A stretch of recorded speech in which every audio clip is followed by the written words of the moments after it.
To reach ദാൻ reach ഈഡൻ T V നടത്തുന്ന ഈ ശാബ സ്കൂൾ പഠനത്തിലേക്ക് എല്ലാ മാന്യ പ്രേക്ഷകരെയും വീണ്ടും വരുന്ന കർത്താവായ യേശുക്രിസ്തുവിൻ്റെ നാമത്തിൽ സ്വാഗതം ചെയ്യുന്നു. ഇന്ന് നമ്മൾ പഠിക്കുന്നത് മൂന്നാമത്തെ പാഠഭാഗമാണ്. അതിൻ്റെ തലവാചകം പറയുന്നത് യഹോവ വാഴുന്നു. ഇതിൽ മനപ്പാഠവാക്യം ഇപ്രകാരം പറയുന്നു: യഹോവ വാഴുന്നു, അവൻ മഹിമ ധരിച്ചിരിക്കുന്നു. യഹോവ ബലം ധരിച്ച് അരയ്ക്കു കിട്ടിയിരിക്കുന്നു.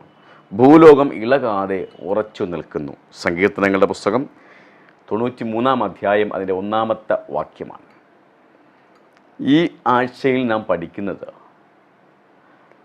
ദൈവത്തിൻ്റെ സർവാധിപത്യ വാഴ്ചയും അല്ലെങ്കിൽ ഈ ഭൂമിയിലും സ്വർഗത്തിലുമുള്ള ദൈവത്തിൻ്റെ അധികാരത്തെയും അതെപ്രകാരമാണ് ഈ ഭൂമിയെ നിലനിർത്തുന്നതെന്നും സ്വർഗത്തെ നിലനിർത്തുന്നതെന്നും അതിൻ്റെ ഗുണങ്ങൾ എന്തൊക്കെയാണ്, അല്ലെങ്കിൽ ദൈവം ഈ ലോകത്തിൻ്റെ സർവ്വലോകത്തിൻ്റെയും സൃഷ്ടിതാവും പരിപാലകനും ആകുന്നത് കൊണ്ട് എന്ത് നേട്ടമാണ് ദൈവത്തിൻ്റെ മക്കൾക്കുണ്ടാകുന്നത് എന്നുള്ളതാണ് നമ്മൾ പഠിക്കുന്നത്. ദൈവം, നമുക്കറിയാം, ഈ സങ്കീർത്തനങ്ങൾ വ്യക്തമായി പറയുന്നു, ദൈവം ഈ ലോകത്തെ സൃഷ്ടിച്ചു. വിശുദ്ധ വേദപുസ്തകത്തിൽ പറയുന്നത് ദൈവം ഈ ലോകത്തെ സൃഷ്ടിച്ചു, ദൈവം ഈ ലോകത്തെ നിയന്ത്രിക്കുന്നു. അതുകൊണ്ട് തന്നെ ദൈവത്തിൻ്റെ ഇഷ്ടമുള്ള സമയത്ത് അല്ലെങ്കിൽ ഏത് സമയത്താണ് പ്രവർത്തിക്കേണ്ടത് എന്ന് ദൈവത്തിന് അറിയാവുന്നത് കൊണ്ട് ആ കൃത്യസമയത്ത് ദൈവം തൻ്റെ പ്രവൃത്തികൾ പൂർത്തീകരിച്ചിരിക്കും. ദുഷ്ടന്മാർക്ക് അതിൻ്റെതായ പ്രതിഫലം ദൈവം കൊടുക്കും, നീതിമാന്മാർക്ക് അതിൻ്റെതായ പ്രതിഫലം കൊടുക്കും. അപ്പോൾ ഈ ആഴ്ച നമ്മൾ പഠിക്കുന്നത് ദൈവത്തിൻ്റെ ആ സർവാധിപത്യത്തെക്കുറിച്ചും എപ്രകാരമാണ് ഈ ഭൂമിയെ നയിക്കുന്നതിന്, ഈ ലോകത്തെ നയിക്കുന്നതിനെക്കുറിച്ചും അതുകൊണ്ട് ദൈവത്തിൻ്റെ മക്കൾക്കുണ്ടാകുന്നതായ ഗുണങ്ങൾ എന്തൊക്കെയാണ് എന്നും ദുഷ്ടതയ്ക്ക് എന്ത് സംഭവിക്കുമെന്നും എന്നുള്ള കാര്യങ്ങളാണ് നമ്മൾ ഈ ആഴ്ച പഠിക്കുന്നത്. ഒരിക്കൽ കൂടി ഈ പാഠഭാഗത്തിലേക്ക് എല്ലാ മാന്യ പ്രേക്ഷകരെയും ദൈവനാമത്തിൽ സ്വാഗതം ചെയ്യുന്നു.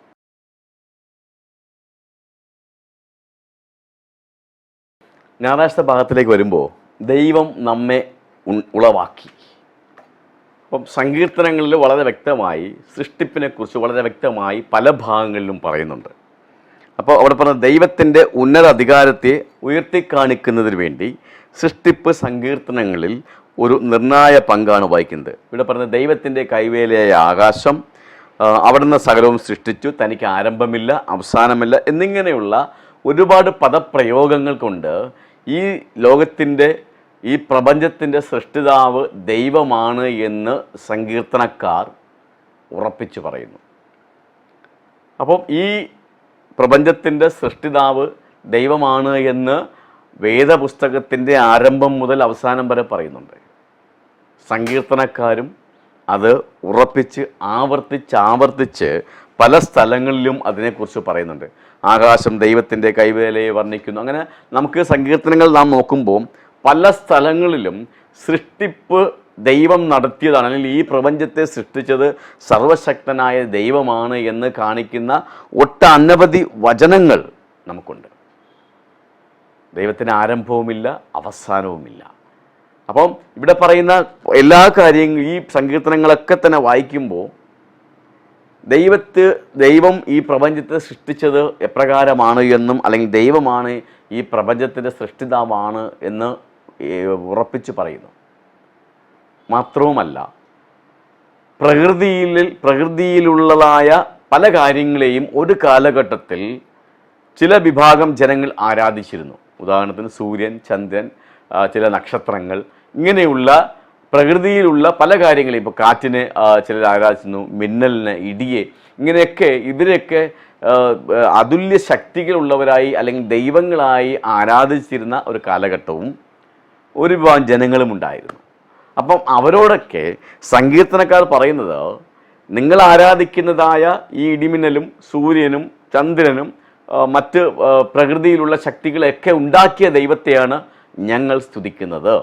അല്ല, ഞങ്ങൾ ഈ സങ്കീർത്തനങ്ങൾ, ഞങ്ങൾ ഈ കാവ്യം കൊണ്ട് ഉദ്ദേശിക്കുന്നത്, നിങ്ങളുടെ മുൻപിൽ പരിചയപ്പെടുത്തുന്നത്, കാണിക്കുന്നത് ഇതിനെയൊക്കെ ഉണ്ടാക്കി നിങ്ങൾ ആരാധിക്കുന്ന, നിങ്ങൾ ദൈവമെന്ന് പറഞ്ഞ് ആരാധിക്കുന്ന, നിങ്ങൾ അത്ഭുത ശക്തികളെന്ന് പറഞ്ഞ് ആരാധിക്കുന്നതായ ഈ പ്രകൃതിയും ഉണ്ടാക്കിയ ഒരു ദൈവത്തെയാണ് ഞങ്ങൾ ചൂണ്ടിക്കാണിക്കുന്നത്. അപ്പം സങ്കീർത്തനങ്ങളിൽ വളരെ വ്യക്തമായി പറയുന്നു, ഈ പ്രപഞ്ചം സൃഷ്ടിച്ചത് സർവശക്തനായ ദൈവമാണ് എന്ന്. അതുകൊണ്ട് തന്നെ മനുഷ്യരായ നാമം സ്വയം ഉളവായതല്ല, ദൈവം നമ്മെ ഉണ്ടാക്കിയതാണ്. അപ്പം വിശുദ്ധ വേദപുസ്തകത്തിൽ പല സ്ഥലങ്ങളിലും പറയുന്നത് പോലെ ദൈവം നമ്മെ സൃഷ്ടിച്ചതാണ്. ദൈവത്തിൻ്റെ സ്വന്തം കരങ്ങൾ കൊണ്ട് മനുഷ്യനെ സൃഷ്ടിച്ചതാണ്. അത് സങ്കീർത്തനങ്ങളിൽ പല സ്ഥലങ്ങളിലും എന്ത് ചെയ്യുന്നു, ആവർത്തിച്ച് പറയുന്നു. അപ്പം ഈ ആമുഖ ഭാഗത്ത് പറയുന്നത് ദൈവമാണ് ഈ പ്രപഞ്ചത്തിൻ്റെ സൃഷ്ടിതാവ്. നാം സ്വയം ഉണ്ടായതല്ല, ദൈവം നമ്മെ ഉണ്ടാക്കിയതാണ്. ദൈവത്തിന് ആരംഭവുമില്ല അവസാനവുമില്ല. ചില ജനവിഭാഗങ്ങൾ ആരാധിച്ചിരുന്ന പ്രകൃതി ശക്തിയെയും ഉണ്ടാക്കിയത്, അല്ലെങ്കിൽ പ്രകൃതിയിൽ അവർ ശക്തരെന്ന് വിശ്വസിച്ചതായ, അല്ലെങ്കിൽ അവർ ദൈവങ്ങളെന്ന് വിശ്വസിച്ചതായ ആ ഇടിമിന്നലിനെയും കാറ്റിനെയും മഴയെയും മറ്റ് സൂര്യനെയും ഒക്കെ ഉണ്ടാക്കിയതും നമ്മുടെ യഹോവയായ ദൈവമാണ് എന്ന് സങ്കീർത്തനങ്ങൾ വ്യക്തമായി പറയുന്നു. അപ്പോൾ ആമുഖ ഭാഗത്ത്, അതിൻ്റെ ആദ്യത്തെ ഭാഗത്ത് പറയുന്നത് ദൈവം സർവശക്തിയുള്ള ദൈവമാണ് ഈ ഭൂമുഖത്തെയും പ്രപഞ്ചത്തെയും മനുഷ്യനെയും ഉണ്ടാക്കിയത്. നാമും ദൈവവുമായി ഒരു അടുത്ത ബന്ധമുണ്ട്. അതുകൊണ്ടാണ് ദൈവം നമ്മെ പറയുന്നത് അവൻ്റെ ആടുകളും അവൻ്റെ ജനവും എന്നാണ് ദൈവം നമ്മെക്കുറിച്ച് പറയുന്നത്. ദൈവം തൻ്റെ സൃഷ്ടിപ്പ് നടത്തിയതിനു ശേഷം നിലനിർത്തുക മാത്രമല്ല, നമ്മെ പരിപാലിക്കുകയും ചെയ്യുന്നു. ദൈവം സൃഷ്ടിപ്പ് നടത്തുക മാത്രമല്ല, നമ്മെ ദൈവം പരിപാലിക്കുന്നു. ഓരോ ദിവസവും ദൈവം നമ്മെ പരിപാലിക്കുന്നത് കൊണ്ടാണ് നാം ഇന്ന് ഈ ഭൂമുഖത്ത് ജീവനോടെ ഇരിക്കുന്നത്. അപ്പോൾ സൃഷ്ടിപ്പ് നടത്തിയതിന് ശേഷം ദൈവം നമ്മെ തള്ളിക്കളയുകയല്ല ചെയ്ത്, മറിച്ച് സൃഷ്ടിപ്പ് നടത്തിയതിന് ശേഷം എന്ത് ചെയ്തു, ദൈവം നമ്മെ ഓരോ ദിനവും നടത്തുന്നു. പുരാതന ഇസ്രായേലിനെ ദൈവം എങ്ങനെയാണ് നടത്തിയതെന്നൊക്കെ വിശുദ്ധ വേദപുസ്തകം നമുക്ക് എടുത്തു കാണിക്കുന്നുണ്ട്. നാം അവൻ്റെ ജനവും അവൻ്റെ ആടുകളും എന്നാണ് നമ്മുടെ സങ്കീർത്തനങ്ങളിൽ നമ്മെ സംബോധന ചെയ്തിരിക്കുന്നത്. എത്രമാത്രം സ്നേഹം ദൈവം നമ്മോട് കാണിക്കുന്നു എന്നുള്ളതാണ്. അപ്പം നാം മനുഷ്യനും ദൈവവുമായിട്ടുള്ള ആ ബന്ധത്തിൻ്റെ തീവ്രതയെ ഇവിടെ കാണിക്കുന്നു. നാം ദൈവത്തിൻ്റെ ജനം എന്ന് സങ്കീർത്തനങ്ങളിൽ നമ്മെക്കുറിച്ച് പറയുന്നു.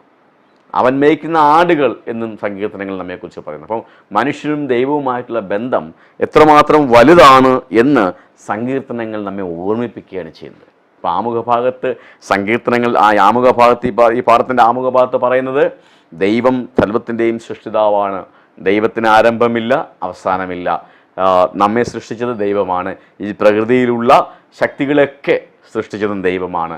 അതിൻ്റെ രണ്ടാമത്തെ ഭാഗത്ത് പറയുന്നത് എന്താണ്, നാം ദൈവത്തിൻ്റെ ജനമാണ്, അവൻ മേയ്ക്കുന്ന ആടുകളുമാണ്. അപ്പം നാമും ദൈവവുമായി, മനുഷ്യനും ദൈവവുമായി അത്രമാത്രം ബന്ധമുണ്ട്. ഇസ്രായേൽ ജനത്തെ ദൈവം എപ്രകാരം നടത്തിയെന്ന് നമുക്ക് മനസ്സിലാക്കാൻ കഴിയും. അപ്പം മനുഷ്യനുമായി ദൈവത്തിന് ബന്ധപ്പെടുവാൻ, അല്ലെങ്കിൽ ബന്ധം സ്ഥാപിക്കാൻ എത്രമാത്രം താല്പര്യമുണ്ട് എന്ന് ഈ ഭാഗത്ത് പറയുന്നുണ്ട്. നാം അവൻ്റെ ജനവും അവൻ മേയ്ക്കുന്ന ആടുകളും എന്നാണ് നമ്മെ ഇവിടെ ചിത്രീകരിച്ചിരിക്കുന്നത്.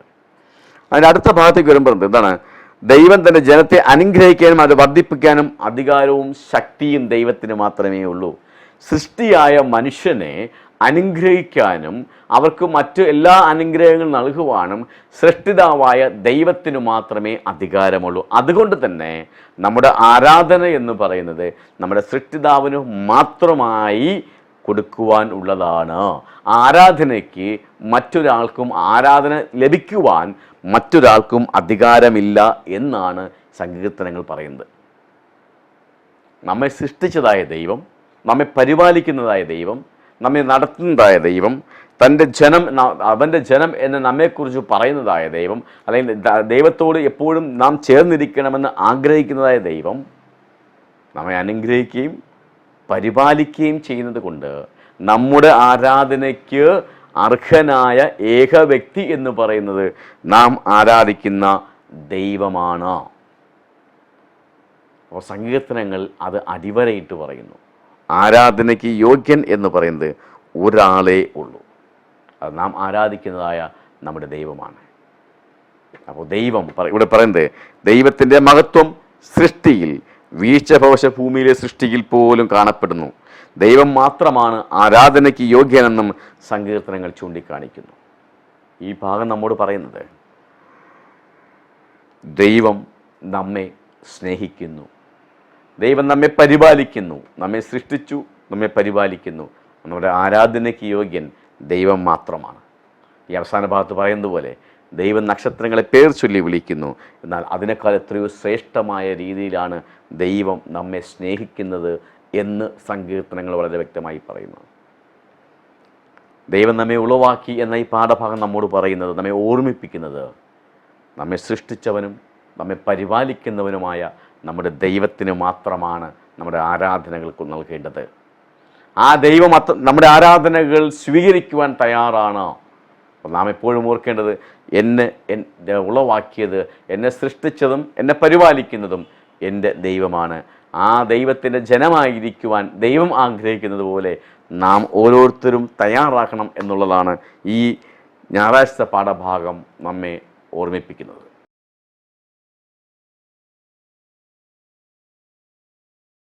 തിങ്കളാഴ്ച ഭാഗത്തിലേക്ക് വരുമ്പോൾ യഹോവ വാഴുന്നു. നമ്മൾ കഴിഞ്ഞ ഭാഗത്ത് പഠിച്ചത് ദൈവം ഒരു സൃഷ്ടിതാവ് എന്ന നിലയ്ക്കാണ് സങ്കീർത്തനക്കാരൻ എടുത്ത് കാണിച്ചത്. ആ ഭാഗത്ത് ദൈവം സകലവും സൃഷ്ടിച്ചു, സകലതിനെയും പരിപാലിക്കുന്നു. ഇവിടെ പറയുന്നത് ദൈവം എന്താണ് പറയുന്നത്, സർവാധികാരിയാണ്. ഈ പ്രപഞ്ചത്തിൻ്റെ സർവ അധികാരമുള്ള ഏക വ്യക്തി എന്ന് പറയുന്നത് ദൈവമാണ്. ആ ദൈവം ഭരിക്കുന്നതായ ഈ ലോകത്ത് എങ്ങനെയാണ് ദൈവം ഭരിക്കുന്നത്, അല്ലെങ്കിൽ ദൈവത്തിൻ്റെ ഭരണത്തിൻ്റെ സവിശേഷതകൾ എന്തൊക്കെയാണ് എന്നാണ് ഈ ഭാഗത്ത് നമ്മൾ പഠിക്കുന്നത്. സങ്കീർത്തനം പറയുന്നത്, യഹോവ ബഹുമാനവും തേജസ്സും മഹത്വവും ബലവും ധരിച്ചിരിക്കുന്നു. അപ്പം ബഹുമാനവും തേജസ്സും മഹത്വവും ബലവും ധരിച്ച ഒരേ ഒരു വ്യക്തി നാം ആരാധിക്കുന്ന നമ്മുടെ ദൈവമാണ്. ഈ ലോകത്തിൻ്റെ, ഈ പ്രപഞ്ചത്തിൻ്റെ സർവ അധികാരി എന്ന് പറയുന്നത് നാം ആരാധിക്കുന്ന ദൈവമാണ്. പറഞ്ഞത് വസ്ത്രം എന്ന പോലെ ദൈവം പ്രകാശത്തെയും ധരിച്ചിരിക്കുന്നു. സങ്കീർത്തനങ്ങൾ വായിക്കുന്ന സമയത്ത് പല സ്ഥലങ്ങളിലും പല വാക്യങ്ങളിലും ദൈവത്തെയും മനുഷ്യരെയും ഒക്കെ ഓരോരോ വാക്യങ്ങൾ കൊണ്ട്, രൂപകങ്ങൾ കൊണ്ട്, അല്ലെങ്കിൽ ഓരോ അലങ്കാര പദങ്ങൾ അവിടെ ഉപയോഗിച്ചിട്ടുണ്ട്, പ്രയോഗങ്ങൾ അവിടെ ഉപയോഗിച്ചിരിക്കുന്നു. ഒരു കാവ്യം എങ്ങനെയാണോ രചിക്കപ്പെട്ടിരിക്കുന്നത് അതുപോലെ മനോഹരമായ പദപ്രയോഗങ്ങൾ കൊണ്ടും അലങ്കാര പദങ്ങൾ കൊണ്ടും ഒക്കെ ഈ ഒരു സങ്കീർത്തനങ്ങൾ വളരെ ഭംഗിയായി എഴുതപ്പെട്ടിരിക്കുകയാണ് ചെയ്യുന്നത്. അതുകൊണ്ട് തന്നെ ദൈവത്തിൻ്റെ മഹത്വത്തെ, ദൈവത്തിൻ്റെ സർവാധികാരത്തെ ഒരുപാട് പദങ്ങൾ കൊണ്ടാണ് ഇവിടെ സങ്കീർത്തനക്കാർ പറഞ്ഞിരിക്കുന്നത്. ഈ ഭൂമിയെ, ഈ പ്രപഞ്ചത്തെ ദൈവം വാഴുന്നു. ദൈവത്തിനാണ് അതിൻ്റെ സർവ്വ അധികാരമെന്ന് പറയുന്നത്. പക്ഷേ ദൈവം എങ്ങനെയാണ് ഭരിക്കുന്നത്, അല്ലെങ്കിൽ ദൈവത്തിൻ്റെ ഭരണത്തിൻ്റെ പ്രത്യേകത എങ്ങനെയെന്ന് ചോദിച്ചാൽ, ദൈവത്തിൻ്റെ രാജ്യമോ ശക്തിയിലും മഹിമയിലും സമാന്തരമില്ലാത്ത നിത്യരാജ്യമാണ്. മറ്റൊന്നിനും അതിനോട് കിടപിടിക്കാൻ കഴിയില്ല. ഒന്നിനും ആ ദൈവത്തിൻ്റെ രാജ്യത്തിനോട് താരതമ്യം ചെയ്യാൻ കഴിയാത്തൊരു രീതിയിലാണ് പോകുന്നത്. അത്രമാത്രം മഹത്വരമാണ്, അത്രമാത്രം ശക്തിയുള്ളതാണ് ദൈവത്തിൻ്റെ രാജ്യം. നമുക്ക് ഈ ലോകത്ത് ഒന്നിനെയും ചൂണ്ടിക്കാണിക്കാൻ പറ്റില്ല ഇത് ദൈവത്തിൻ്റെ രാജ്യം പോലെയാണ് എന്ന് ചൂണ്ടിക്കാണിക്കാൻ കഴിയാത്ത രീതിയിലാണ് ദൈവത്തിൻ്റെ രാജ്യം നിലകൊള്ളുന്നത്, ദൈവത്തിൻ്റെ ഭരണം നിലകൊള്ളുന്നത്. ഇവിടെ പറഞ്ഞ ദൈവത്തിൻ്റെ ഭരണം കരുണ, നീതി, ന്യായം എന്നിവയിൽ സ്ഥിരപ്പെട്ടതും സൃഷ്ടിക്കപ്പെട്ട ലോകത്തിന് ക്രമവും ഉറപ്പും കൊണ്ടുവരുന്നതുമാണ്. അത് മാത്രവുമല്ല, ദൈവത്തിൻ്റെ ഭരണം സ്വർഗത്തിലെയും ഭൂമിയിലെയും ആരാധകരെ ദൈവത്തിൻ്റെ സ്തുതിയിൽ സംയോജിപ്പിക്കുന്നു. അപ്പം ദൈവത്തിൻ്റെ ഭരണം എന്ന് പറയുന്നത് കരുണ, നീതി, ന്യായം എന്നിവയിൽ സ്ഥിരപ്പെട്ടതാണ്. ദൈവത്തിൻ്റെ ഭരണത്തോട് തുല്യത പങ്കിടുവാൻ അല്ലെങ്കിൽ ചൂണ്ടിക്കാണിക്കുവാൻ ഇതുപോലെയാണ് ദൈവത്തിൻ്റെ ഭരണം എന്ന് ചൂണ്ടിക്കാണിക്കുവാൻ വേറൊന്നുമില്ല. ദൈവത്തിൻ്റെ ഭരണം മാത്രമേ ഉള്ളൂ. ദൈവത്തിൻ്റെ ഭരണം എന്ത് ചെയ്യുന്നു? സ്തുതിയിൽ സ്വർഗത്തെയും ഭൂമിയെയും തൻ്റെ ആരാധകരെ, ദൈവത്തിൻ്റെ മക്കളെ സംയോജിപ്പിക്കുന്നു, ബന്ധിപ്പിക്കുന്നു. ഭൂമിയിൽ ദൈവത്തെ സ്തുതിക്കുന്നതോടൊപ്പം തന്നെ സ്വർഗത്തിലും ദൈവത്തെ സ്തുതിക്കുന്ന ഒരു കൂട്ടം ആൾക്കാരുണ്ട്. ദൂതന്മാരടക്കമുള്ളവർ ദൈവത്തെ അവിടെ സ്തുതിക്കുന്നു. അപ്പോൾ നാം സ്തുതിക്കുന്ന സമയത്ത് നാം അവരോടൊപ്പം ബന്ധപ്പെട്ട് സ്തുതികൾ ദൈവത്തിന് നൽകുന്നു. ഭൂമിയിൽ നാം ദൈവത്തെ സ്തുതിക്കുമ്പോൾ സ്വർഗത്തിൽ ദൂതന്മാർ ദൈവത്തെ സ്തുതിക്കുന്നു. അപ്പോൾ നാം പരസ്പരം എന്ത് ചെയ്യുന്നു? സ്തുതികളാൽ ബന്ധപ്പെട്ടിരിക്കുന്നു എന്ന് സംയോജിപ്പിക്കുന്നു എന്നാണ് അവിടെ സങ്കീർത്തനക്കാരൻ പറയുന്നത്. അപ്പോൾ സങ്കീർത്തനക്കാരൻ ഇവിടെ ആവർത്തിച്ച് വ്യക്തമാക്കുന്ന ഒരു കാര്യം, ദൈവം സർവാധിപതിയാണ്. ഈ ലോകത്തെ വാഴുന്നവൻ നമ്മുടെ ദൈവമാണ്. എല്ലാ മനുഷ്യരും ആ സർവാധിപത്യത്തെ അംഗീകരിക്കുന്നു.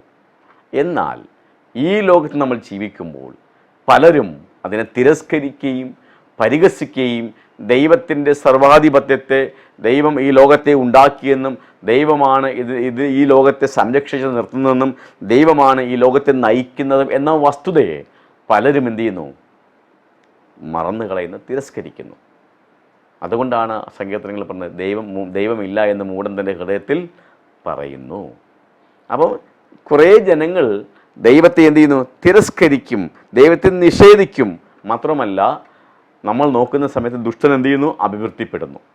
ദുഷ്ടൻ ഇങ്ങനെ തഴച്ചു വളരുന്നു. ദുഷ്ടൻ അഭിവൃദ്ധിപ്പെടുന്നു. ദുഷ്ടനൊന്നും സംഭവിക്കുന്നില്ല. നമ്മുടെ കണ്ണിൽ ദുഷ്ടനായൊരു വ്യക്തിക്ക് സ്വാഭാവികമായി നാശം സംഭവിക്കേണ്ടതാണ്. പക്ഷേ നാം നോക്കുമ്പോൾ നമ്മെക്കാളുമൊക്കെ എന്ത് ചെയ്യുന്നു? അല്ലെങ്കിൽ ദൈവത്തിൻ്റെ മക്കളെന്ന് അഭിമാനിക്കുന്നവരായ വ്യക്തികൾക്ക്, ദൈവത്തിൻ്റെ മക്കളെന്ന് പറയപ്പെടുന്നവരെക്കാളും ദുഷ്ടൻ എന്ത് ചെയ്യുന്നു? അഭിവൃദ്ധി പ്രാപിച്ച് പോകുന്നു.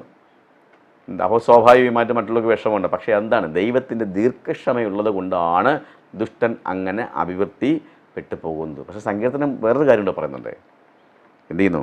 സങ്കീർത്തനക്കാരൻ പറയുന്നത് അതിൽ 68-ാം അധ്യായം 21-ാമത്തെ വാക്യത്തിൽ പറയുന്നത്, അതേ, ദൈവം തൻ്റെ ശത്രുക്കളുടെ തലയും തൻ്റെ അകൃത്യത്തിൽ നടക്കുന്നവൻ്റെ രോമമുള്ള നെറുകയും തകർത്തുകളയും. ഇതാണ് ഉപയോഗിക്കുന്നത് വാക്ക്. അവൻ്റെ തലയെ ദൈവം തകർത്ത് കളയും. ഒരു സമയമുണ്ട്, ദൈവത്തിന് സമയമുണ്ട്. ആ സമയത്ത് തീർച്ചയായിട്ടും ദുഷ്ടനെ എന്ത് ചെയ്യും? ദൈവം തകർത്ത് കളയും എന്നാണ് പറയുന്നത്. അങ്ങനെ തകർത്ത് കളയുന്നൊരു സമയത്തിന് വേണ്ടിയാണ് നമ്മളെല്ലാവരും കാത്തിരിക്കുന്നത്. ആ ദൈവത്തിൻ്റെ ന്യായവിധിയിൽ, ആ ദുഷ്ടനെ തകർത്ത് കളയുന്ന ന്യായവിധിയിൽ നാം സന്തോഷിക്കും എന്നാണ് സങ്കീർത്തനക്കാരൻ പറയുന്നത്. ദൈവത്തിൻ്റെ മക്കൾ. അപ്പോൾ ദൈവം അതുവരെ എന്ത് ചെയ്യുന്നു? ഈ ഭൂമി ഇങ്ങനെ വാഴുന്നു. അപ്പം നമ്മൾ ചിന്തിക്കും, ദൈവം എന്ത് ചെയ്യുന്നു? ദുഷ്ടനെ ഇങ്ങനെ തഴച്ചു വളരാൻ അനുവദിക്കുന്നു. പക്ഷെ ദൈവത്തിൻ്റെ ഭരണത്തിൻ്റെ പ്രത്യേകത എന്ന് പറയുമ്പം ദീർഘക്ഷമയുണ്ട്, കരുണയുണ്ട്, മഹാദയയുണ്ട്, നീതിയുണ്ട്, ന്യായമുണ്ട് അതിൽ. പക്ഷെ അന്ത്യത്തിൽ ദൈവം ഒരു ന്യായവിധി നടത്തും. ആ ന്യായവിധിയിൽ ദൈവത്തിൻ്റെ മക്കൾ രക്ഷിക്കപ്പെടും. ദുഷ്ടൻ എന്ത് ചെയ്യും? തല തകർത്ത് കളയും. ആ ന്യായവിധിയിൽ ദൈവത്തിൻ്റെ മക്കൾ ആനന്ദിക്കും എന്നാണ് സങ്കീർത്തനക്കാർ ഇവിടെ പറയുന്നത്. അപ്പം നാം മനസ്സിലാക്കേണ്ട ഒരു കാര്യം, നാം ദൈവത്തിൻ്റെ മക്കളായി ജീവിക്കുമ്പോൾ ദൈവമാണ് ഈ പ്രപഞ്ചത്തിൻ്റെ സർവാധിപതി എന്ന ബോധം നമുക്കുണ്ടാക്കണം. ദൈവമാണ് ഈ ലോകത്തെ നയിക്കുന്ന, ഈ പ്രപഞ്ചത്തെ സൃഷ്ടിച്ചതും ഈ പ്രപഞ്ചത്തെ നയിക്കുന്നതും സർവശക്തനായ ദൈവമാണ് എന്നൊരു ഓർമ്മപ്പെടുത്തൽ എപ്പോഴും നാം നടത്തണം. നമ്മളിൽ തന്നെ നാം നമ്മോട് തന്നെ ഒരു ഓർമ്മപ്പെടുത്തൽ നടത്തണം. ഈ ലോകത്തെ നയിക്കുന്നതോ മറ്റാരുമല്ല, ഞാൻ ആരാധിക്കുന്നതായ സർവശക്തനായ ദൈവമാണ് ഈ ലോകത്തെ നയിക്കുന്നത്. അതുകൊണ്ട് തന്നെ ദൈവത്തിൻ്റെ മക്കൾക്ക് ചുറ്റുമായി ദൈവം നിലകൊള്ളും എന്ന കാര്യവും തർക്കമില്ല. നാം ചുറ്റും നോക്കുമ്പോൾ ദൈവനിഷേധികളായ, ദൈവത്തെ പരിഹസിക്കുന്നതായ ആൾക്കാർ ഒരു പക്ഷേ അവരിങ്ങനെ അഭിവൃദ്ധി പ്രാപിച്ച് പോകുന്നത് കാണാൻ കഴിയും. പക്ഷെ നാം മനസ്സിലാക്കേണ്ടത്, ദൈവം എല്ലാവരെയും ന്യായം വിധിക്കുന്ന ഒരു സമയമുണ്ട്. ആ സമയത്ത് ദുഷ്ടൻ്റെ തല തകർത്ത് കളയുകയും ദൈവത്തിൻ്റെ മക്കൾ രക്ഷിക്കപ്പെടുകയും ചെയ്യും. ആ ഒരു വലിയ സന്തോഷത്തിലേക്കാണ് ഈ പാഠഭാഗം നമ്മെ നയിക്കുന്നത്. ദൈവത്തിൻ്റെ മക്കൾക്ക് ആനന്ദിക്കുവാനുള്ള ഒരവസരം എത്രയും വേഗത്തിൽ വന്നു ചേരും എന്നുള്ളതാണ് ഈ തിങ്കളാഴ്ച പാഠഭാഗം, യഹോവ വാഴുന്നു എന്ന പാഠഭാഗം നമ്മോട് പറയുന്നത്.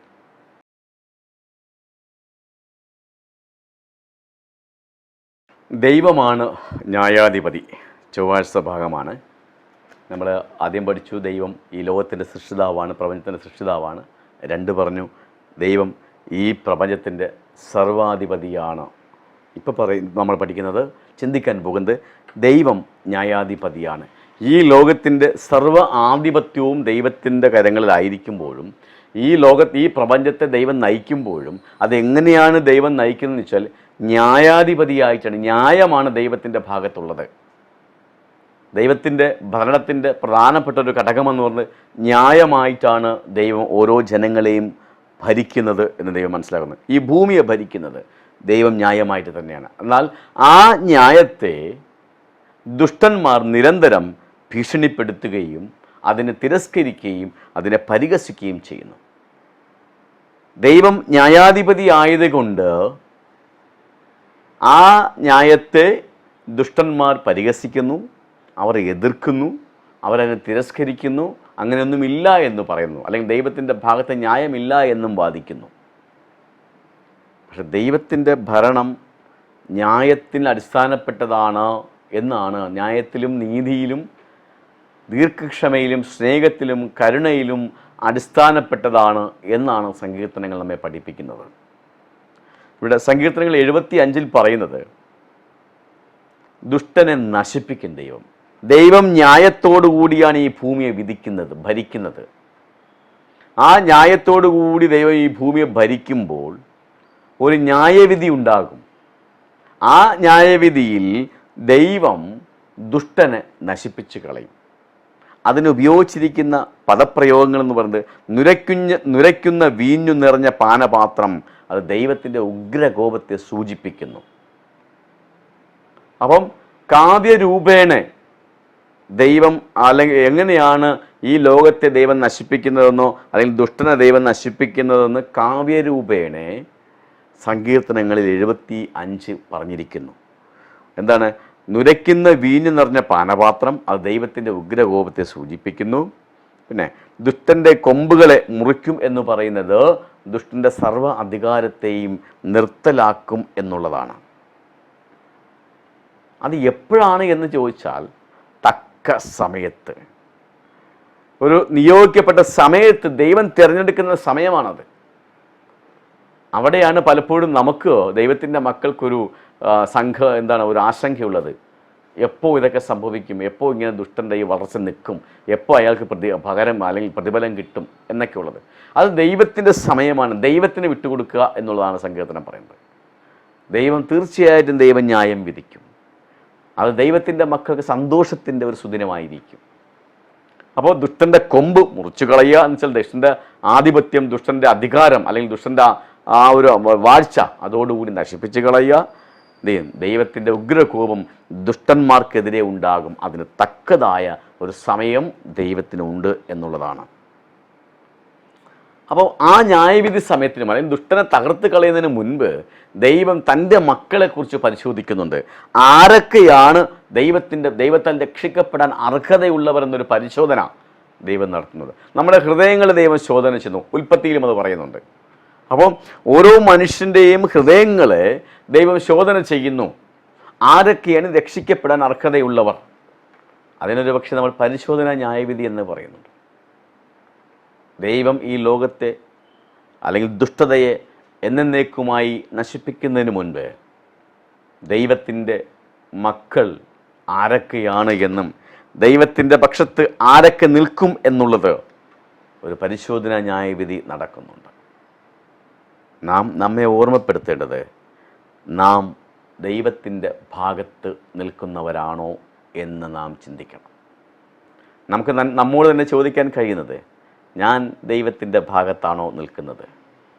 എൻ്റെ ഹൃദയത്തെ ദൈവം ശോധന ചെയ്യുമ്പോൾ അല്ലെങ്കിൽ പരിശോധന ന്യായവിധിയിൽ ഞാൻ ഏത് ഭാഗത്താണ് നിൽക്കുന്നത് എന്ന ഒരു ഓർമ്മപ്പെടുത്തൽ, ഒരു ചിന്ത എപ്പോഴും നമ്മുടെ മുൻപിൽ ഉണ്ടായിരിക്കണം.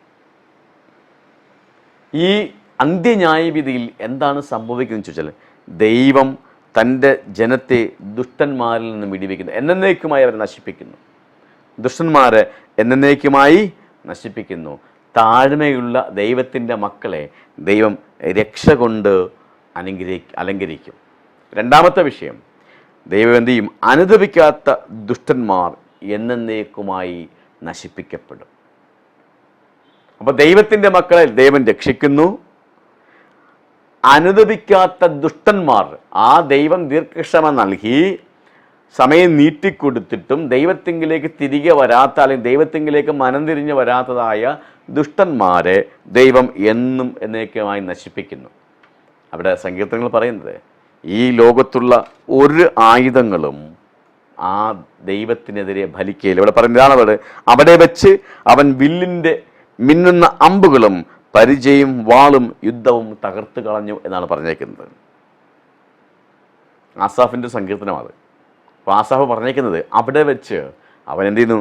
വാളും കുന്തവും അമ്പും പരിചയും എല്ലാം നശിപ്പിച്ച് കളഞ്ഞു. അപ്പോൾ ഈ ലോകത്തുള്ള ഒരു ആയുധങ്ങളും സർവശക്തനായ ദൈവത്തിന് എതിരെ ഫലിക്കയില്ല. ദൈവം തക്ക സമയത്ത് പ്രവർത്തിക്കുവാൻ ആഗ്രഹിക്കുമ്പോൾ ദൈവം എന്ത് ചെയ്യും? ഇതിനൊക്കെ നശിപ്പിക്കും. ദീർഘക്ഷമ നൽകിയിട്ടും ഒരുപാട് നാളുകൾ ദൈവത്തിങ്കിലേക്ക് മനം തിരിഞ്ഞു വരുവാൻ ഒരുപാട് നാളുകൾ അനുവദിച്ചിട്ടും ദൈവത്തിങ്കിലേക്ക് മനം തിരിയാത്തതായ ദുഷ്ടന്മാരെ ദൈവം നശിപ്പിക്കും. അതോടൊപ്പം ജനത്തെ ദൈവം സംരക്ഷിക്കും.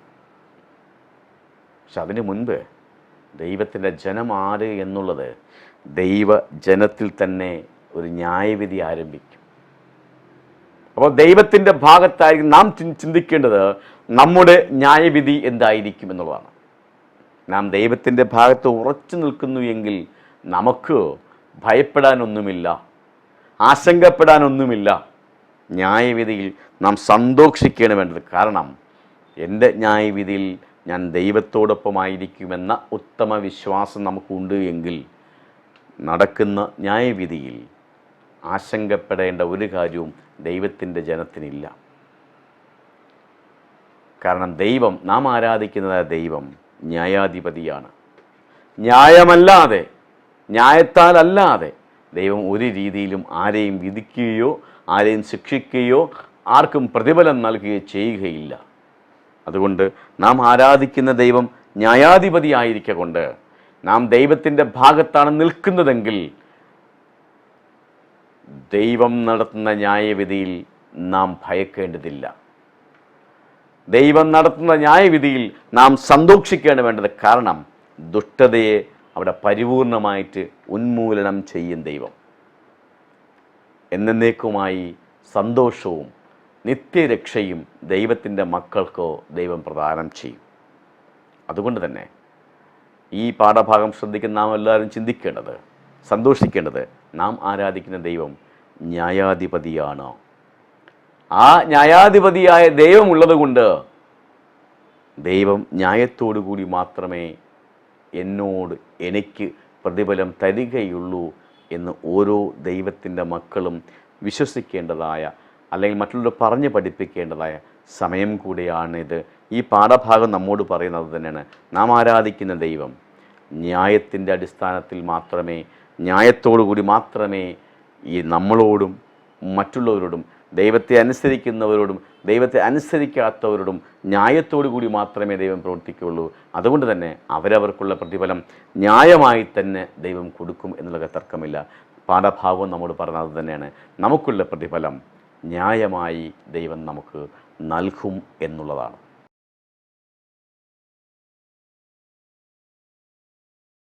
ബുധനാഴ്ച ഭാഗത്ത് പറഞ്ഞത് ദൈവത്തിൻ്റെ ഉടമ്പടി എപ്പോഴും ഓർമ്മിക്കുക.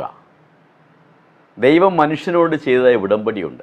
നാം ഉൽപ്പത്തിയിലൊക്കെ തന്നെ വായിക്കുന്ന പോലെ അബ്രഹാമിനെ വിളിച്ച് വേർതിരിക്കുമ്പോഴും അല്ലെങ്കിൽ അതിന് മുൻപ് തന്നെ ദൈവവും ഏദൻ തോട്ടത്തിൽ വെച്ച് ആദമിനെ വഴി നടത്തിയ ഉടമ്പടികൾ, അതിന് ശേഷമുള്ള നമ്മുടെ മുൻഗാമികളായ നമ്മുടെ പൂർവ്വപിതാക്കന്മാരോട് ദൈവം ചെയ്ത ഉടമ്പടികളൊക്കെ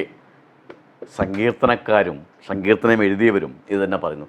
ദൈവം മനുഷ്യനോട് നമ്മോട് ചെയ്തതായ ഉടമ്പടി നാം എപ്പോഴും ഓർക്കണം.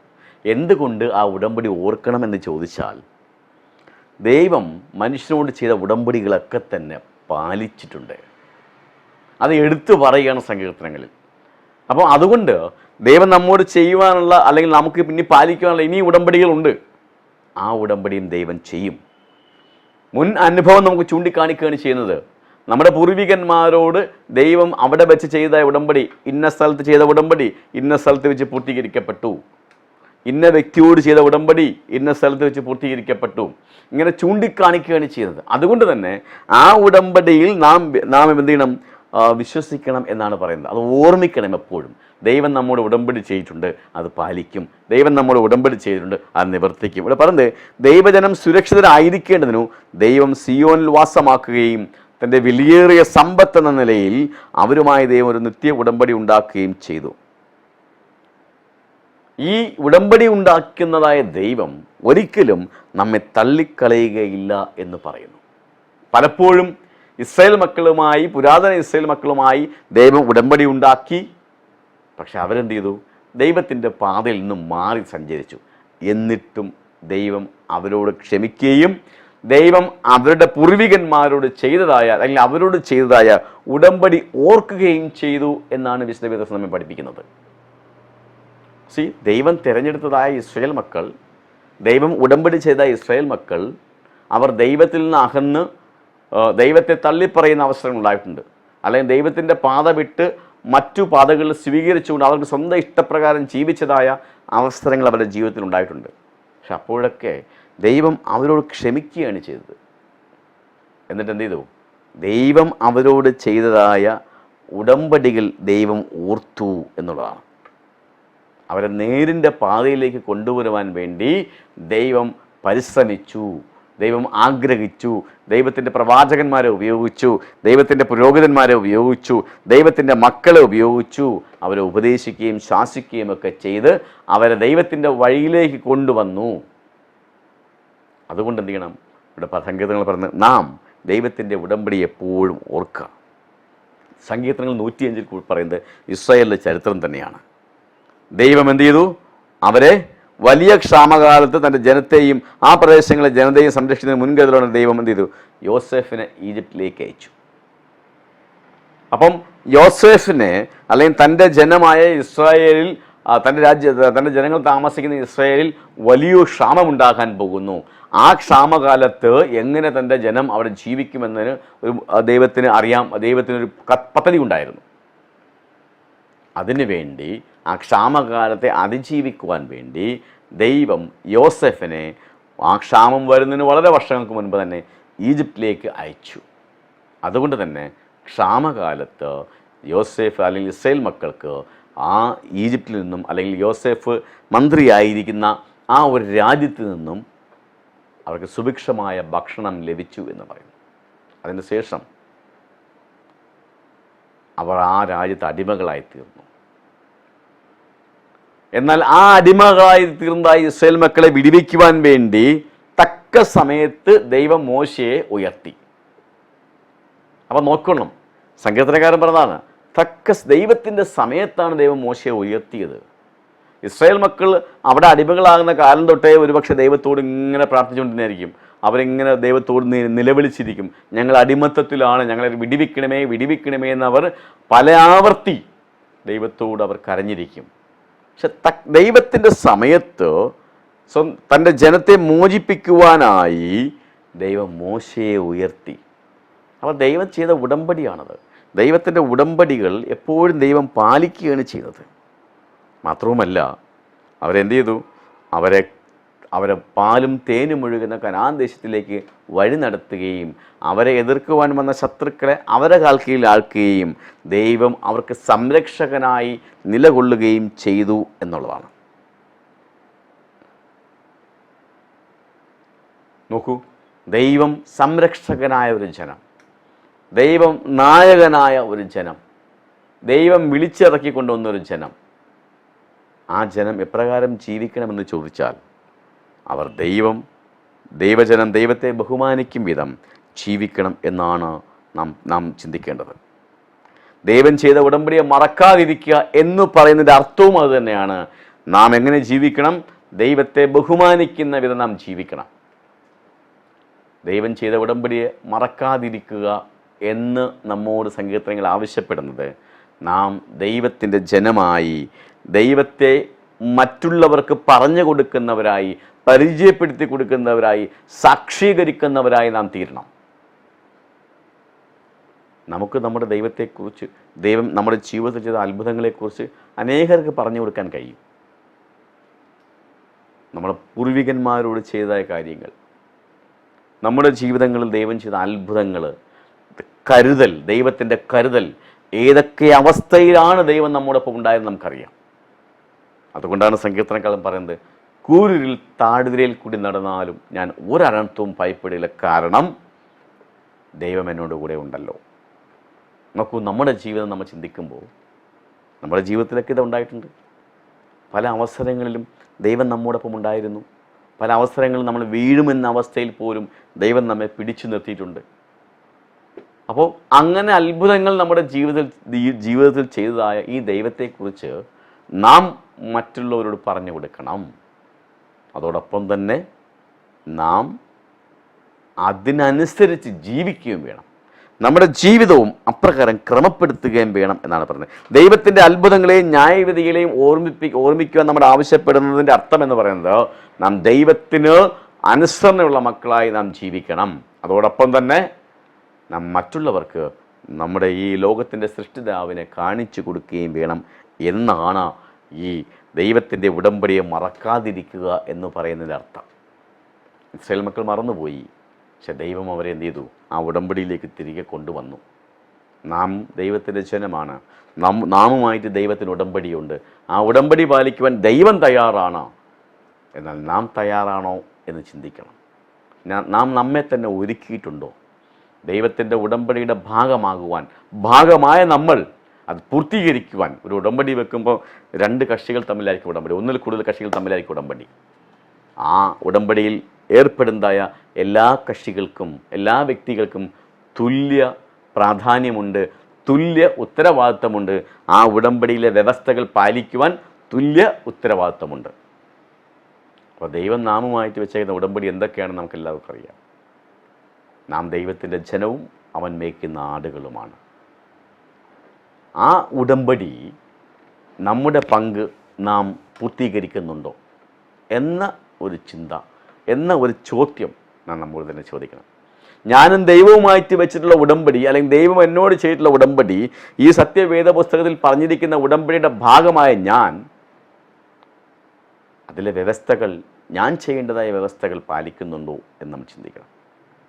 അത് പാലിക്കുവാൻ വേണ്ടിയാണ് ദൈവം പറയുന്നത്, അല്ലെങ്കിൽ സങ്കീർത്തനങ്ങളിൽ പറയുന്നത്, ദൈവത്തിൻ്റെ ഉടമ്പടിയെ എപ്പോഴും ഓർമ്മിപ്പിക്കുക. നമ്മുടെ ജീവിതത്തിൽ ദൈവത്തിൻ്റെ ഉടമ്പടിയെ ഓർത്തുകൊണ്ട് ജീവിക്കുവാൻ വേണ്ടിയാണ് ഈ ഭാഗം നമ്മോട് പറയുന്നത്.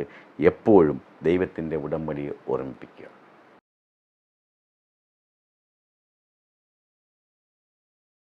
യഹോവയുടെ സാക്ഷ്യങ്ങൾ വളരെ നിശ്ചയമുള്ളവ എന്നാണ് ഇവിടെ പറയുന്നത്. സർവാധിപതിയായ സൃഷ്ടാവ്, രാജാവ്, ന്യായാധിപൻ എന്നീ നിലകളിൽ ദൈവത്തിന് ഭൂമിയിൽ പരമാധികാരങ്ങളുണ്ട്.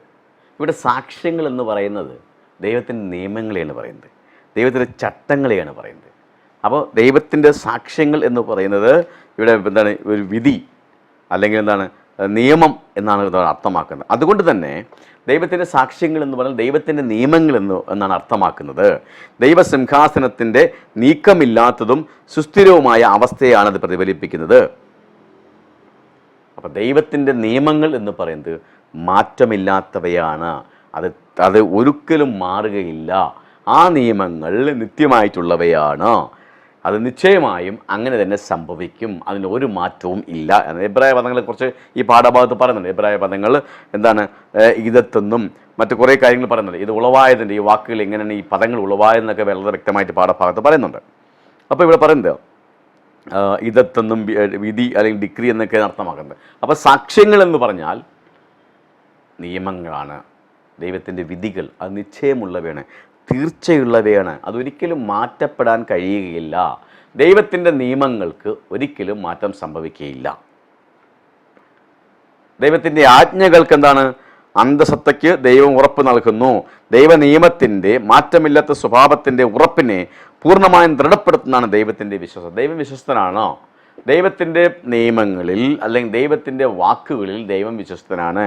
ദൈവത്തിൻ്റെ നിയമങ്ങൾ ഒരിക്കലും മാറ്റപ്പെടുകയില്ല. കാരണം ദൈവം തൻ്റെ വാക്കിൽ നിന്നും ഒരിക്കലും വ്യതിചലിക്കുകയില്ല. വാക്ക് മാറാത്തവനാണ് നാം ആരാധിക്കുന്നതായി നമ്മുടെ ദൈവം. അപ്പോൾ സാക്ഷ്യങ്ങൾ എന്ന് പറഞ്ഞാൽ ദൈവത്തിൻ്റെ നിയമങ്ങളാണ്. ആ നിയമങ്ങൾ ഒരിക്കലും എന്ത് ചെയ്യില്ല? മാറിപ്പോവുകയില്ല. ആ നിയമങ്ങൾ ഏതിനെ അടിസ്ഥാനപ്പെടുത്തിയുള്ളതാണ്? ന്യായത്തെ അടിസ്ഥാനപ്പെടുത്തിയുള്ളതാണ്, നീതിയെ അടിസ്ഥാനപ്പെടുത്തിയുള്ളതാണ്, കരുണയെയും അടിസ്ഥാനപ്പെടുത്തിയുള്ളതാണ്, ദീർഘക്ഷമയും അടിസ്ഥാനപ്പെടുത്തിയുള്ളതാണ്. ആ നിയമങ്ങൾക്കൊരു മാറ്റവുമില്ല. എന്നാൽ ഭൂമിയിൽ ന്യായമില്ല എന്ന് കാണിക്കുന്ന അതിനുപയോഗിക്കുന്ന പദങ്ങൾ ഭൂമിയുടെ അടിസ്ഥാനങ്ങൾ കുലുങ്ങുന്നു എന്നാണ് സങ്കീർത്തനങ്ങൾ പറയുന്നത്. ദൈവത്തിൻ്റെ സിംഹാസനം, ദൈവത്തിൻ്റെ രാജ്യം അവിടെ സ്ഥിരപ്പെട്ടിരിക്കുമ്പോൾ ഭൂമിയുടെ അടിസ്ഥാനങ്ങൾ കുലുങ്ങുന്നതായി സങ്കീർത്തനങ്ങളിൽ കാണിക്കുന്നു. ഈ ഭൂമിയുടെ അടിസ്ഥാനങ്ങൾ കുലുങ്ങുമ്പോഴും ദൈവത്തിൻ്റെ മക്കൾക്ക് അവിടെ ചലനമില്ലാതിരിക്കുന്നു.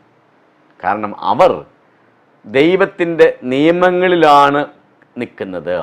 ദൈവത്തിൻ്റെ നിയമങ്ങളിൽ അടിസ്ഥാനമായാണ് അവർ ഉറച്ചു നിൽക്കുന്നത്. അതുകൊണ്ട് ഭൂമിയുടെ അടിസ്ഥാനങ്ങൾ ഇളകിയാലും കുലുങ്ങിയാലും ദൈവത്തിൻ്റെ മക്കൾക്ക് കുലുക്കമുണ്ടാകുകയില്ല. കാരണം അവർ നിൽക്കുന്നത് ദൈവത്തിൻ്റെ അചഞ്ചലമായ നിയമങ്ങളിൽ സ്ഥിരപ്പെട്ടുകൊണ്ടാണ്. അപ്പോൾ ദൈവത്തിൻ്റെ മക്കൾക്ക്, ദൈവത്തിൻ്റെ ഭക്തന്മാർക്ക്, ദൈവത്തിൻ്റെ നീതിമാന്മാർക്ക് ഈ ലോകത്തെ അന്യായമായ കാരണങ്ങൾ കൊണ്ട് ഈ ലോകം കുലുങ്ങിയാലും അല്ലെങ്കിൽ അവർക്കെതിരെ ദോഷം വന്നാലും അവർ ഭയക്കേണ്ടതില്ല. കാരണം അവർക്ക് അടിസ്ഥാനമായി നിൽക്കുന്നത് ദൈവത്തിൻ്റെ പ്രമാണങ്ങളാണ്, ദൈവത്തിൻ്റെ നിയമങ്ങളാണ്. അതുകൊണ്ട് അവർക്ക് വ്യാകുലപ്പെടേണ്ട കാര്യമില്ല, ദുഃഖിക്കേണ്ട കാര്യം, ഭയപ്പെടേണ്ട കാര്യമില്ല എന്നാണ് സങ്കീർത്തനങ്ങൾ പറയുന്നത്.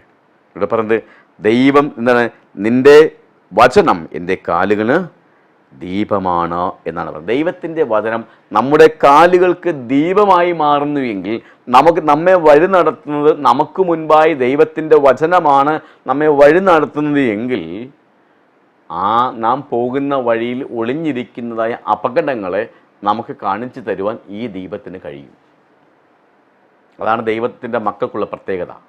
നാം ദൈവത്തിൻ്റെ വചനത്താൽ നയിക്കപ്പെടുന്നു എങ്കിൽ, നമുക്ക് മുൻപായിട്ടുള്ള മാർഗദീപം എന്ന് പറയുന്നത് ദൈവത്തിൻ്റെ വചനമാണ് എങ്കിൽ, നാം സഞ്ചരിക്കുന്നതായ ആ പാതയിൽ ഒളിഞ്ഞിരിക്കുന്നതായ, നാം കാണാതെ ഒളിഞ്ഞിരിക്കുന്നതായ, അല്ലെങ്കിൽ നമുക്ക് മുൻപേ നമുക്ക് വരാൻ പോകുന്നതായ അപകടങ്ങളെ മുന്നറിയിപ്പ് തരുവാൻ, അതിന് ഇന്ന അപകടങ്ങൾ നമുക്കുണ്ടാകും എന്ന് കാണിക്കുവാൻ ആ ദീപത്തിന് കഴിയും. ദൈവത്തിൻ്റെ ശക്തിയാൽ ആ അപകടങ്ങളെ തരണം ചെയ്യുവാനും നമുക്ക് കഴിയും. അവിടെയാണ് നമ്മുടെ പ്രത്യേകത. ദൈവത്തിൻ്റെ സാക്ഷ്യങ്ങൾ, ദൈവത്തിൻ്റെ ആ നിയമങ്ങൾ അത് നിശ്ചയമായിട്ടുമുള്ളവയാണ്, ഒരിക്കലും മാറുകയില്ലാതെ. ദൈവത്തിൻ്റെ മക്കൾക്ക് അത് കാലിന് ദീപമായിട്ട് മാറുന്നു എങ്കിൽ, നാം സഞ്ചരിക്കുന്നതായ ആ ദീപത്തെ, ദൈവത്തിൻ്റെ നിയമങ്ങളായ പ്രമാണങ്ങളായ ദീപത്തെയാണ് നാം നയിക്കുന്നതെങ്കിൽ, നമുക്ക് നമ്മുടെ മുൻപിൽ പതിയിരിക്കുന്നതായ അപകടങ്ങളെ നമുക്ക് കാണുവാനും തിരിച്ചറിയുവാനും അതിനെ തരണം ചെയ്തു പോകുവാനും നമുക്ക് കഴിയും എന്നാണ് സങ്കീർത്തനങ്ങൾ നമ്മോട് വിളിച്ചു പറയുന്നത്. നമ്മുടെ ജീവിതത്തിൽ നാം ദൈവത്തിൻ്റെ നിയമങ്ങളെയും ചട്ടങ്ങളെയും സാക്ഷ്യങ്ങളെയും പ്രമാണിക്കുന്നവരാണോ എന്ന് ചിന്തിക്കണം.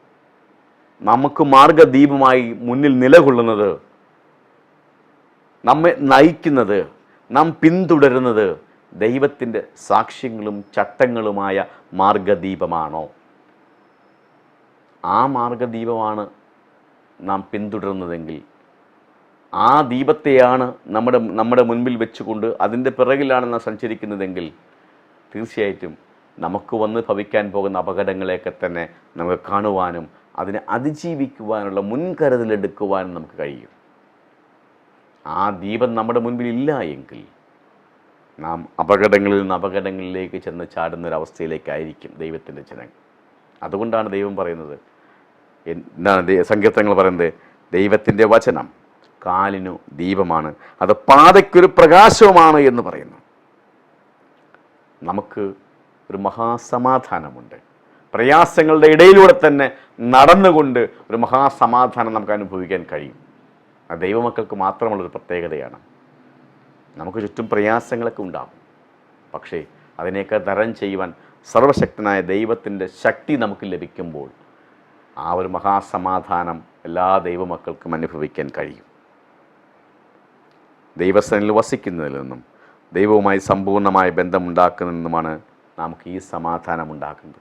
എപ്രകാരമാണ് ദൈവത്തിൻ്റെ മക്കൾക്ക് ഈ മഹാസമാധാനം ഉണ്ടാകുന്നതെന്ന് ചോദിച്ചാൽ, ദൈവവുമായി ഈടിച്ചൊരു ബന്ധത്തിൽ നാം വസിക്കുമ്പോൾ, നല്ല ഒരു ബന്ധം ഞാനും ദൈവവുമായി ഉണ്ടാകുമ്പോൾ ആ മഹാസമാധാനം എനിക്ക് ലഭിക്കും. നമുക്ക് ഓരോരുത്തർക്കും അപ്രകാരം തന്നെ ലഭിക്കും. അതുകൊണ്ട് തന്നെ ഈ ദൈവം, നാം ആരാധിക്കുന്ന ദൈവം, ഈ ലോകത്തിൻ്റെ സൃഷ്ടിതാവും സർവാധിപതിയും ന്യായാധിപതിയും വാക്കുകളിൽ വിശ്വസ്തനും പിന്നെന്താണ് വാഗ്ദാനങ്ങളിൽ നിറവേറ്റുന്ന, ഉടമ്പടിയിൽ എപ്പോഴും പാലിക്കുന്നതുമായ ദൈവമാണ്. മാത്രവുമല്ല, ദൈവത്തിൻ്റെ സാക്ഷ്യങ്ങൾ, നിയമങ്ങൾ അത് നിശ്ചയമുള്ളവ തന്നെയാണ്, മാറ്റമില്ലാത്തവ തന്നെയാണ് എന്ന കാര്യങ്ങളാണ് ഈ സങ്കീർത്തന ഭാഗങ്ങളിൽ നാം ഇന്ന് പഠിച്ചത്. നമുക്ക് അതിനനുസരിച്ച് ജീവിക്കുവാൻ ദൈവത്തിൻ്റെ വചനം, ദൈവത്തിൻ്റെ പ്രമാണങ്ങൾ നമ്മുടെ കാലിന് ദീപമായിരിക്കാം. നമ്മുടെ ജീവിതയാത്രയിൽ നമ്മെ മുന്നോട്ട് നയിക്കുന്നത് ആ വലിയ ദീപമായിരിക്കട്ടെ എന്ന് മാത്രം പ്രാർത്ഥിച്ചുകൊണ്ട് ഇതുവരെ ശ്രവിച്ചതിന് ദൈവനാമത്തിൽ നിങ്ങൾക്ക് എല്ലാവർക്കും നന്ദി പറഞ്ഞുകൊണ്ട് നിർത്തുന്നു. ഇതിൻ്റെ മാനവും മഹത്വവും സർവശക്തനായ ദൈവത്തിന് സമർപ്പിക്കുന്നു. നമുക്ക് പ്രാർത്ഥിക്കാം. ഞങ്ങളെ അളവുകൂടാതെ സ്നേഹിക്കുകയും പരിപാലിക്കുകയും ചെയ്യുന്ന സ്വർഗീയ പിതാവാ നല്ല ദൈവമേ, ഒരിക്കൽ കൂടി ഞങ്ങൾക്ക് അങ്ങേ സ്തുതിപ്പാൻ തന്ന വലിയ കൃപയോർത്ത് ഞങ്ങൾ സ്തുതിക്കുന്നു. ദൈവമേ, അങ്ങയുടെ വചനം, അങ്ങയുടെ പ്രമാണങ്ങൾ ഞങ്ങൾക്ക് മാർഗദീപമായി മാറുവാൻ സഹായിക്കണമെന്ന് പ്രാർത്ഥിക്കുന്നു. ഈ ലോകത്ത് ഞങ്ങൾ ജീവിക്കുമ്പോൾ കർത്താവേ, അങ്ങയുടെ സാക്ഷ്യങ്ങളായി ജീവിപ്പാൻ സഹായിക്കണമെന്ന് പ്രാർത്ഥിക്കുന്നു. ഇതുവരെയും ഇത് ശ്രവിച്ചതായ അങ്ങയുടെ മക്കളെ ഓർത്ത് പ്രാർത്ഥിക്കുന്നു. അവരുടെ ജീവിതത്തിൽ ഇത് ഏറ്റവും നന്മയുള്ളൊരു അനുഭവമായി തീരുവാൻ, അവരുടെ ജീവിതത്തിൽ അനുഗ്രഹങ്ങൾ നൽകുവാൻ അവിടുന്ന് സഹായിക്കണമെന്ന് പ്രാർത്ഥിക്കുന്നു. ദൈവമേ, ഇതിൻ്റെ പിന്നിൽ ഈഡൻ ടിവിയും അതിൻ്റെ ടീമിനെ ഓർത്ത് പ്രാർത്ഥിക്കുന്നു. ഈ ചെറുപ്പക്കാരെ കർത്താവെ അങ്ങയുടെ വേലയ്ക്ക് വേണ്ടി ഉപയോഗിച്ച വലിയ കൃപയ്ക്കായി സ്തോത്രം ചെയ്യുന്നു. അവരെ സഹായിക്കുന്നവരോർത്ത് പ്രാർത്ഥിക്കുന്നു, അവർക്ക് വേണ്ടി പ്രാർത്ഥിക്കുന്നവരോർത്ത് പ്രാർത്ഥിക്കുന്നു. ദൈവമേ, അവരുടെയൊക്കെ കുടുംബങ്ങളിൽ അവർക്കൊക്കെ 30, 60, 100 മേനിയായി ദൈവത്തിൻ്റെ ഉടമ്പടി പ്രകാരം അവരെ അനുഗ്രഹിക്കുന്നത് പ്രാർത്ഥിക്കുന്നു. ഇതിൽ ഭാഗമാകാൻ കഴിഞ്ഞ് ഞങ്ങളെ സമർപ്പിച്ച് പ്രാർത്ഥിക്കുന്നു. ഇതിൻ്റെ മാനവും മൊത്തം അവിടുന്ന് കൈക്കൊള്ളും. സർവ്വവും ഞങ്ങൾക്കായി ജീവിക്കുന്ന ക്രിസ്തു യേശുവിൻ നാമത്തിൽ ചോദിക്കുമ്പോൾ തന്നെ ആമേൻ.